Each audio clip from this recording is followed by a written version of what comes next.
Halo teman-teman Mbak Eka dimanapun berada. Semoga dalam kondisi sehat walafiat ya.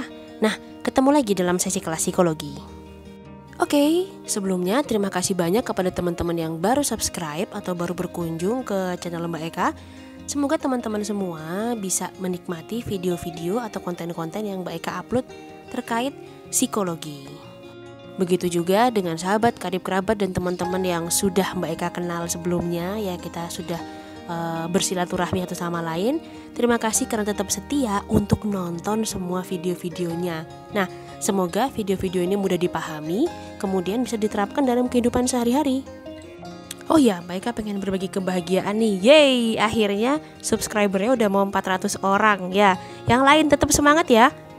Ya, meskipun angka itu ya just a number ya. Angka itu ya hanyalah sebuah angka, tapi dari situ kita bisa melihat seberapa tinggi kita bisa mengapresiasi diri kita sendiri. Mereka juga senang banget berkunjung ke channel-channel semua orang yang subscribernya udah sampai 1000, 2000, 3000, bahkan ya kalau ngeliat yang udah sukses sampai jutaan ya. Nah, kita semua pasti bisa ke sana. Ayo teman-teman, kita upload semua konten-konten yang positif dan bermanfaat. Oke, pada kesempatan kali ini mereka mau membahas sebuah materi psikologi ya dengan tema proses mendewasakan diri. Baik teman-teman semua, kadang kalau kita bilang mendewasakan diri itu berasal dari kata dewasa ya. Nah, namun realita di lapangan teman-teman, tidak semua orang yang sudah dewasa itu dia memiliki karakter dewasa. Bahkan ada anak kecil atau remaja yang memang dia udah wise banget ya, dia dewasa dan sebagainya. Maka kedewasaan seseorang itu tidak bisa diukur dari usianya.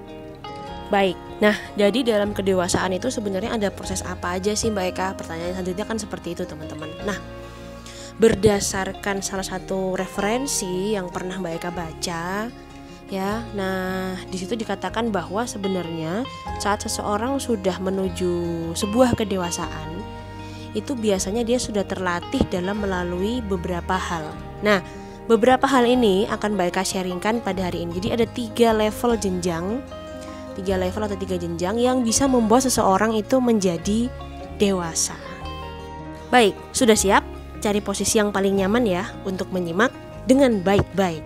Nomor 1, proses mendewasakan diri yang pertama adalah sadar bahwa kegagalan dan seluruh rasa penderitaan yang hadir kepada diri kita sifatnya hanya sementara. Berbicara tentang berbagai kegagalan, penderitaan dan lain sebagainya itu biasanya berkaitan erat dengan pengalaman hidup ya. Kemudian masalah-masalah yang dihadapi secara personal serta dukungan dari lingkungan sosialnya. Nah, misalnya kalau dari pengalaman hidup, apakah seorang anak ini ya, tadinya kan kita sebelum jadi dewasa seperti ini semuanya pasti jadi seorang anak ya. Nah, jadi apakah pada saat kita masih di usia anak-anak itu kita dapatkan support system yang baik dari orang tua kita mendapatkan dukungan, kita mendapatkan rasa percaya diri bahwa kita pasti bisa melalui setiap masalah yang harus kita hadapi. Nah, maka kalau kita mendapatkan semua itu, artinya proses pendewasaan diri di dalam hidup kita itu kita bisa menerima dengan baik setiap proses kegagalan atau penderitaan-penderitaan yang hadir. Namun, apabila kita tidak mendapatkan lingkungan dari keluarga yang positif, kita tidak mendapatkan masalah-masalah yang baik, tetap seseorang itu bisa saja survive dalam melakukan pendewasaan diri ya di level yang pertama, tadi menerima kenyataan bahwa kegagalan itu hanyalah sebagian dari hidup kita, itu apabila dia dipertemukan oleh orang-orang yang positif di lingkungannya dan bisa menginspirasi dirinya. Tapi gak jarang kita sering melihat fakta di lapangan bahwa cukup banyak orang-orang yang tidak sanggup atau tidak kuat dalam melewati rasa sakit, rasa penderitaan, hingga memilih jalan-jalan yang sebaiknya tidak dipilih ya, bahkan tidak boleh diambil, misalnya kayak suicide atau bunuh diri ya.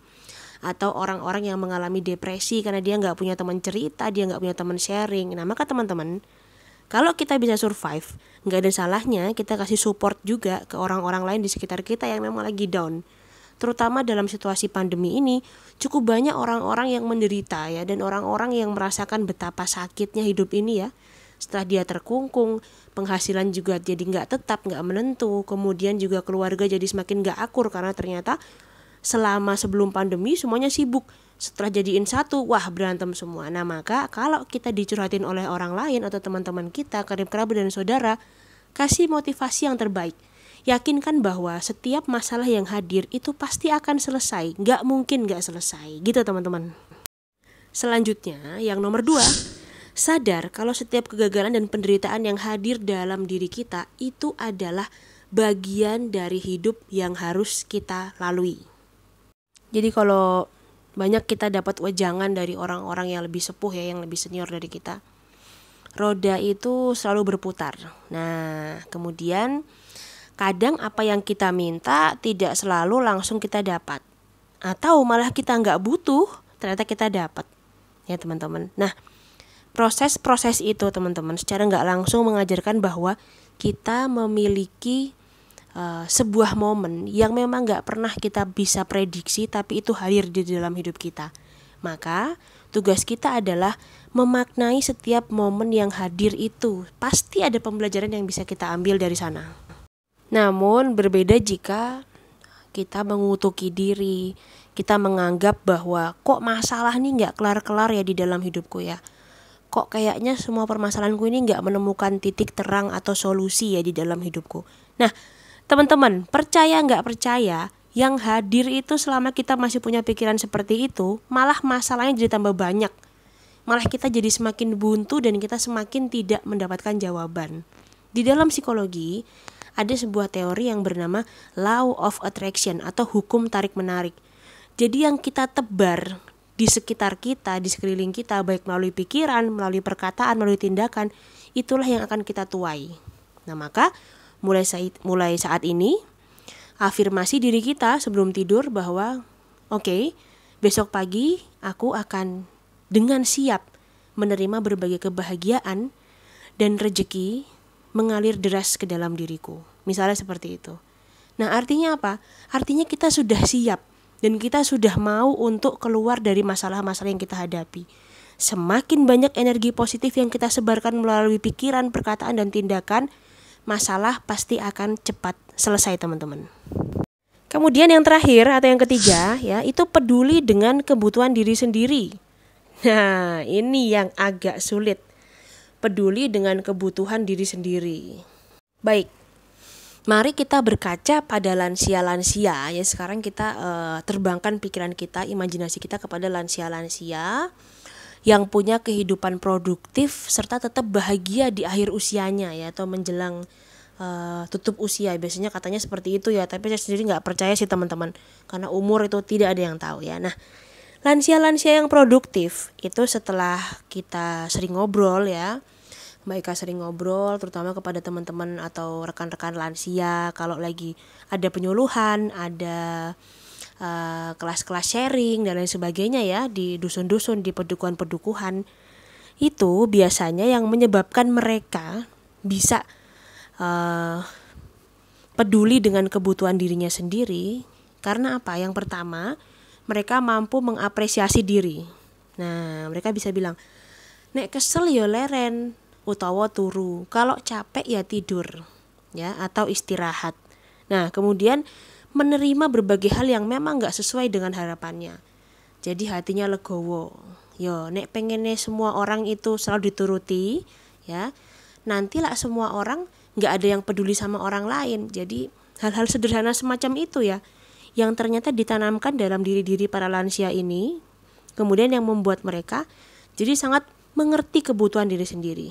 Yang berikutnya, kalau sedang ada masalah dengan orang lain, itu mudah memaafkan, ya. Dan yang terakhir adalah bersabar. Kunci hidup di dunia ini biasanya menurut lansia-lansia itu adalah bersabar. Nah, mereka percaya banget hal-hal tersebut tadi sangat bisa membuat kita jadi semakin dewasa, terutama dewasa secara jiwa ya teman-teman ya. Jadi yang kita tahu bahwa kita ini hidup di dunia memberi makan dua hal. Yang pertama adalah badan fisik kita berupa tubuh yang kelihatan, ada tangan, kaki ya. Kemudian mata, nah itu juga harus dijaga. Tapi kita juga percaya bahwa kita punya sisi-sisi spiritual yang harus kita isi. Misalnya dengan berbuat kebaikan ya, kemudian dengan berdoa kepada Tuhan Yang Maha Esa. Nah, maka jangan keliru teman-teman. Salah satunya aja yang dikasih makan pasti nggak balance. Nah, itu kalau berdasarkan teori yang Mbak Eka baca dan memang udah terapkan ya sehari-hari. Oke teman-teman, nah seru ya gimana cara proses mendewasakan diri? Gak ada yang instan di dunia ini, semua butuh proses, semua butuh perjalanan. Namun apabila kita mau melatih diri kita untuk menjadi dewasa, mendewasakan diri ya, kita akan memiliki harapan hidup yang lebih baik. Kita juga bisa menikmati setiap momen dengan sangat indah. Jadi nanti ketika udah lansia nih, misalnya kita hidup sendirian, atau kita sudah tidak bersama anak-anak kita lagi, tidak bersama pasangan, kita tetap bisa mensyukuri, ya, kita tetap bisa menjadi role model bagi setiap orang yang menemui kita. Gitu teman-teman. Baik teman-teman semua, kelas psikologi pada sesi kali ini sudah selesai. Silahkan share kepada teman lain, rekan, karib kerabat, dan sahabat yang membutuhkan, supaya lebih banyak orang yang peduli akan dirinya sendiri. Terutama kita akan mensupport semua orang supaya bisa berproses melalui pendewasaan diri. Nah, terima kasih banyak karena sudah menyimak sampai selesai. Sampai jumpa pada video-video kelas psikologi yang lain ya. Dadah!